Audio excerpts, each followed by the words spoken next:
ಸಂಪುಟ ವಿಸ್ತರಣೆ ಕ್ಲೈಮ್ಯಾಕ್ಸ್ ಪದೇ ಪದೇ ಮುಂದಕ್ಕೆ ಹೋಗ್ತಾನೆ ಇದೆ.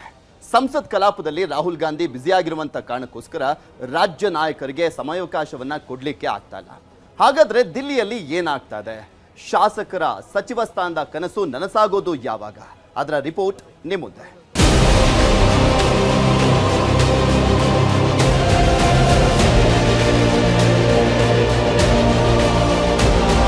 Count down.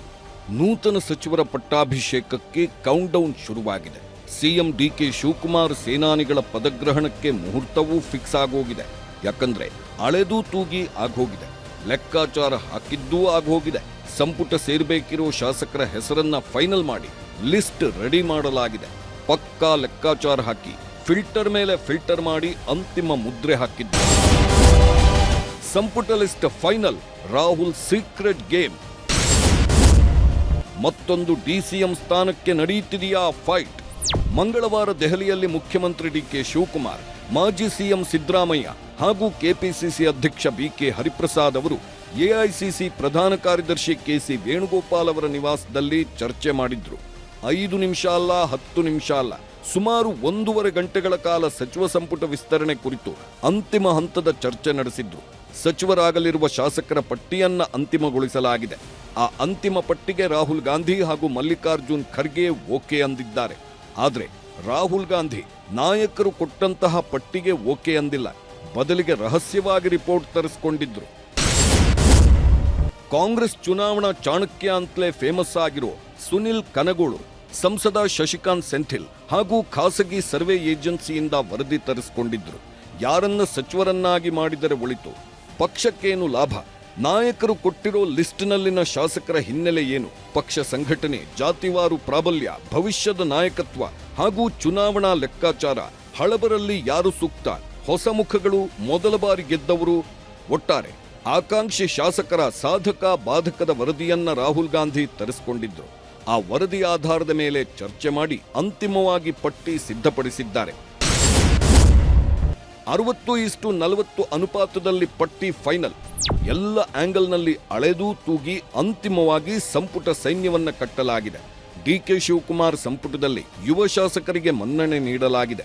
ಮುಂದಿನ 20 ವರ್ಷದ ನಾಯಕತ್ವ ನಡೆಸೋರಿಗೆ ಮಂತ್ರಿಪಟ್ಟ ಫಿಕ್ಸ್ ಮಾಡಲಾಗಿದೆ. ಅದರಲ್ಲೂ 1ರಿಂದ 2 ಬಾರಿ ಗೆದ್ದಿರುವ 3ರಿಂದ 4 ಶಾಸಕರಿಗೂ ಮಂತ್ರಿ ಸ್ಥಾನ ನೀಡಲಾಗಿದೆ. ಇಷ್ಟೇ ಅಲ್ಲ, ಸಿದ್ದರಾಮಯ್ಯ ಸಂಪುಟದಲ್ಲಿದ್ದ 3ರಿಂದ 4 ಹಿರಿಯರಿಗೂ ಸಂಪುಟದಲ್ಲಿ ಸೀಟ್ ಇಡಲಾಗಿದೆ. ಅಂದ್ರೆ 60ರಷ್ಟು ಯುವ ಶಾಸಕರು ಹಾಗೂ 40ರಷ್ಟು ಅನುಭವಿ ನಾಯಕರಿಗೆ ಸಂಪುಟದಲ್ಲಿ ಅವಕಾಶ ನೀಡಲಾಗಿದೆ. ಹಿರಿಯ ಕಿರಿಯರ ಮಿಶ್ರಣದ ಸಂಪುಟ ಸಿದ್ಧವಾಗಿದೆ. ಎಲ್ಲವೂ ಅಂದುಕೊಂಡಂತೆ ನಡೆದ್ರೆ ಕೆಲ ಗಂಟೆಗಳಲ್ಲಿ ನೂತನ ಸಚಿವರ ಪದಗ್ರಹಣ ನಡೆಯಲಿದೆ.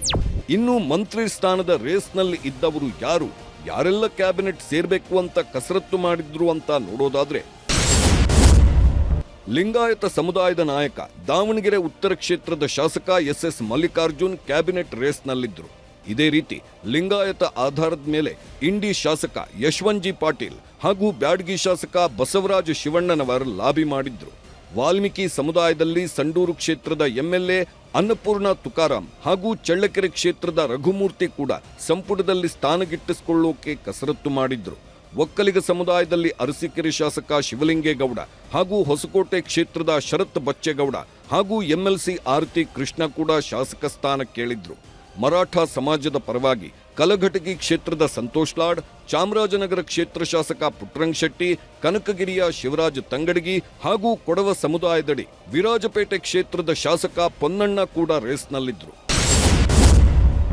2 ಡಿಸಿಎಂ ಹುದ್ದೆ ಸೃಷ್ಟಿಗೆ ಪ್ಲಾನ್. ಡಿಸಿಎಂ ಹುದ್ದೆಗಾಗಿ ಸತೀಶ್ ಜಾರಕಿಹೊಳಿ ಲಾಬಿ. ತುಂಬಾನೇ ಕಸರತ್ತು ಮಾಡಿ ಸಂಪುಟ ಲಿಸ್ಟ್ ಫೈನಲ್ ಮಾಡಲಾಗಿದೆ. ಸಂಪುಟಕ್ಕೆ ಹೈಕಮಾಂಡ್ ಅಂತಿಮ ಮುದ್ರೆ ಹಾಕಿದೆ.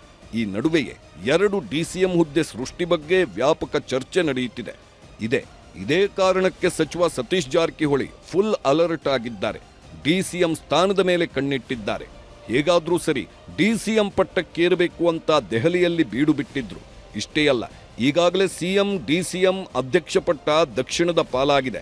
ಈಗ ಉತ್ತರ ಕರ್ನಾಟಕಕ್ಕೆ 2 ಡಿಸಿಎಂ ಸ್ಥಾನ ಕೊಡಬೇಕು ಅಂತ ಹೈಕಮಾಂಡ್ ಮುಂದೆ ಮನವಿ ಮಾಡಿಕೊಂಡಿದ್ದಾರೆ. ಸಿಎಂ ಡಿಕೆ ಶಿವಕುಮಾರ್, ಸುರ್ಜೇವಾಲಾ, ಬಿಕೆ ಹರಿಪ್ರಸಾದ್ ಮೂಲಕ ಲಾಬಿ ಬೀಸಿದ್ದಾರೆ. ಇಷ್ಟೇ ಅಲ್ಲ, ಒಂದು ವೇಳೆ ಮತ್ತೆರಡು ಡಿಸಿಎಂ ಸ್ಥಾನ ಸೃಷ್ಟಿ ಮಾಡಿದ್ದೇ ಆದ್ರೆ ಲಿಂಗಾಯತ ಹಾಗೂ ಉತ್ತರ ಕರ್ನಾಟಕದ ಪ್ರಭಾವಿ ನಾಯಕ ಕೋಟಾದಲ್ಲಿ ಎಂಬಿ ಪಾಟೀಲ್ ಕೂಡ ಡಿಸಿಎಂ ಬೇಕು ಅಂತಿದ್ದಾರೆ. ಸದ್ಯ ಎಲ್ಲ ಆಂಗಲ್ನಲ್ಲೂ ಲೆಕ್ಕ ಹಾಕಿರೋದು ಆಗೋಗಿದೆ. ಇನ್ನೇನಿದ್ರು ನೂತನ ಸಚಿವರ ಪದಗ್ರಹಣವೊಂದೇ ಬಾಕಿ ಇರೋದು.